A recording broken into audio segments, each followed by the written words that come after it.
On pense souvent que les choses graves n'arrivent qu'aux autres. Maladie, décès ou simple mauvaise nouvelle, qu'importe. On regarde ces gens dévastés par la tristesse, et une pointe de condescendance nous fait taper dans leur dos, d'un geste réconfortant. Murmurant des paroles stéréotypées telles que « tout va s'arranger » ou « tu es plus fort que ça ». Mais ce qu'on a en tête à cet instant, est toujours la même chose. Tout ceci ne pourra jamais me concerner. Moi. Parce que, contrairement à toi, je sais parfaitement gérer ma vie.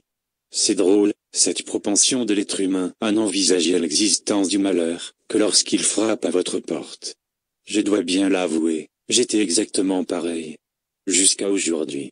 Émilie. Une jeune femme de 23 ans, bibliothécaire. Elle vivait une vie paisible, entourée de ses amis, et de sa seule famille qui lui reste, son oncle et sa tante. Émilie est une femme joyeuse, qui rêverait de partir à l'aventure, mais qui ne peut malheureusement pas se le permettre car sa boutique doit ouvrir ses portes tous les jours de l'année. Mais Émilie a toujours été très studieuse. Le travail ne lui fait pas peur. En revanche, un jour, tout a basculé. Un matin d'hiver où tout semblait être comme d'habitude, l'armée déboula dans sa ville, généralement très paisible, et ordonna à tous les habitants de cesser toute activité afin de rentrer chez eux et d'y rester. Prise de panique, Émilie appela sa meilleure amie. Elles se connaissent depuis l'enfance, et se considèrent comme sœurs. Siobhan. Elle est la petite sœur de Elias. C'est la fierté de son père, Marius. Elle a suivi ses traces, l'armée. Siobhan est une combattante et aime se battre pour la justice. Au régiment, elle s'entend bien avec tout le monde, certainement grâce à son côté garçon manqué. Arnold est son frère d'armes. Ils sont meilleurs amis et s'aident mutuellement dans la vie civile comme militaire. Siobhan est très proche de son grand frère Elias, mais souffre quelquefois de ses éloignements. Émilie est son amie d'enfance. Elles ne se sont jamais trahies et ont toujours été là, l'une pour l'autre. Siobhan a beaucoup de secrets enfouis en elle, et cet apocalypse va l'obliger à jouer carte sur table. Elias. Il aime le dessin par-dessus tout. Passant des concours dans les plus grandes écoles, il rêve d'intégrer les beaux-arts et de pouvoir enfin vivre de sa passion. Mais ce n'est pas l'avis de Marius, son père. Elias n'a pas vraiment une bonne entente avec lui. Pourtant, il ne demande qu'une seule chose, que son père l'accepte tel qu'il est, et qu'il cesse à tout prix de le modeler à sa manière. Marius aurait tellement aimé que son fils fasse carrière dans l'armée, tout comme lui. Mais au lieu de cela, Elias se contente de dessiner, de peindre ou même de faire de la poterie. Généralement, il reste seul. Il ne supporte pas la compagnie d'autrui. Sauf celle de sa petite sœur, dont il est très proche. Elias le perfectionniste va alors voir son monde s'écrouler tout autour de lui. Il devra alors faire une croix sur ses rêves, et faire des choses qu'il aurait refusées en temps normal, s'il souhaite survivre.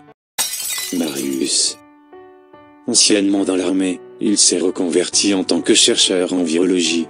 Il a 2 enfants, Siobhan et Elias. Shannon, sa femme, est atteinte de démence, depuis plusieurs années, maintenant.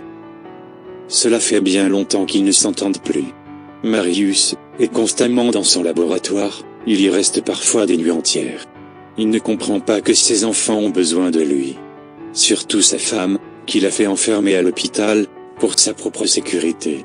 Son fils, Elias, est tout ce qu'il déteste. Marius aurait tant aimé avoir un soldat, à la maison. Un fils digne de ce nom. Mais au lieu de cela, il a hérité d'affaiblard, comme il le dit si bien. Heureusement que sa fille est là, pour remonter la barre. Comment Marius va-t-il réagir, face à cette épidémie, qui va dévaster sa vie entière? Joachim. Il est l'oncle de Émilie.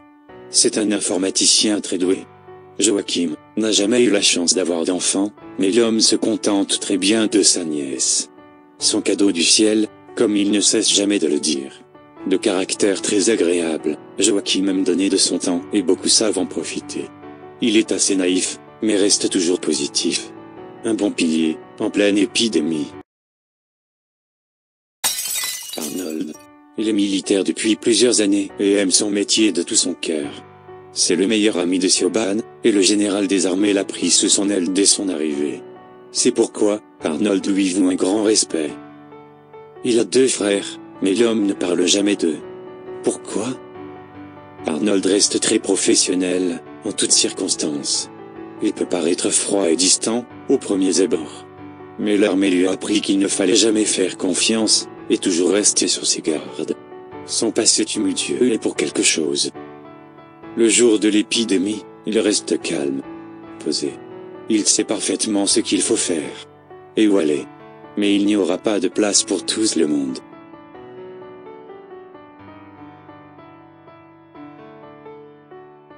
Mais il n'y aura pas de place pour tout le monde. Victoria. Victoria est malheureusement tombée dans la gueule du loup durant ses années à lycée. Un groupe de mauvais gars, qui lui faisait faire tout, et n'importe quoi. Elle est tombée amoureuse de Enzo, un bad boy. Il tentait tant bien que mal de la protéger, mais ce n'était pas lui, le chef de meute. Impuissante, Victoria dut subir, mais trouva la force de rester, pour l'homme qu'elle aimait. 2 ans après, Enzo fit une overdose, et resta plusieurs mois dans le coma. Se sentant coupable, la troupe ne donna plus signe de vie. Victoria est à présent seule, traumatisée, même si, tout cela est loin derrière elle. Ses démons viendront la hanter constamment. Suivez-nous sur Twitter, Instagram, et Facebook. Vous aimez cette web-série? N'hésitez pas à aller sur Tipeee, notre financement participatif, afin de pouvoir continuer à tourner, et donner une suite. Nous avons besoin de vous. Sans vous, rien ne peut exister. Croyez en nous comme nous pouvons croire en la web-série que vous allez adorer. The Allowed Hurt. Soon on YouTube.